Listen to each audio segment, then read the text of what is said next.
5000 இல்ல 50,000 அறிவிச்சாலும் உறுதியாக இந்த முறை திமுக ஆட்சி முடிவுக்கு வந்துடும். ஏன்னா நீங்க பாத்தீங்கன்னா மக்களை ஏமாற்றுகிற விதமாக நான்கரை கிட்டத்தட்ட ஆட்சி முடிகிற தருவாய் வந்துட்டு விவசாயிகளாக இருக்கட்டும்,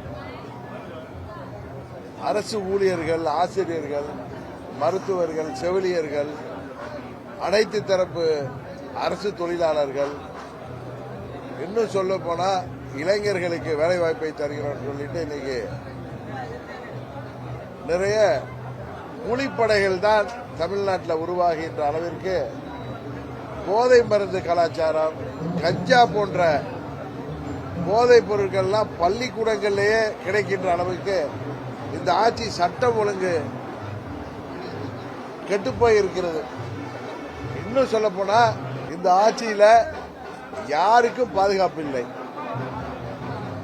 சிறு குழந்தைகள் முதல், பெண் குழந்தைகள் முதல் வயது முதிர்ந்த மூதாட்டிகள் வரை இன்றைக்கு பாலியல் வன்கொடுமைக்கு ஆளாகிறார்கள். இன்றைக்கு தேர்தல் வாக்குறுதிகளை நிறைவேற்றாம இந்த ஆட்சி போயிட்டு இருக்கு. எங்கு மூலம் எது ஊழல் என்கிறது தான் போயிட்டு இருக்கு. மக்களை ஓட்டுக்கு பணம் கொடுத்து வாங்கி விடலாம் என்று இந்த திமுக ஆட்சி நினைக்கிறது. அது முடியாது. அம்மாவின் தொண்டர்கள் எல்லாம் ஓர் அணியில் இணைந்துட்டோங்கிற பயம் அவர்கள் அறிவிப்புகள்ல இருந்து தெரியுது. அவர்கள் 5000 இல்ல 50,000 அறிவித்தாலும், மாதம் 1 லட்சம் அறிவித்தாலும் இந்த ஆட்சிக்கு யாரும் வாக்களிக்க போவதில்லை.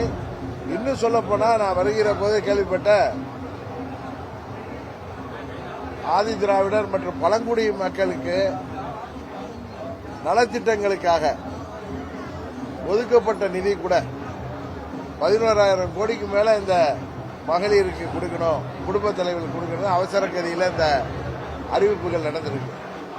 உங்களுக்கு எல்லாம் தெரியும், பழங்குடி மக்கள், ஆதி திராவிட மக்கள் அந்த பகுதியில் அடிப்படை வசதிகள், சாலைகள், வீடுகள், கழிவுநீர் வாய்க்கால்கள், மின்சார வசதி என அடிப்படை வசதிகளுக்காக ஒதுக்கப்பட்ட நிதி கூட இப்படி தேர்தல் பயத்தில், தோல்வி பயத்தில் இன்றைக்கு மகளிருக்கு கொடுப்பதற்காக திசை திருப்பப்பட்டிருப்பது, மடை மாற்றப்பட்டிருப்பது உண்மையாகவே கண்டிக்கத்தக்கது.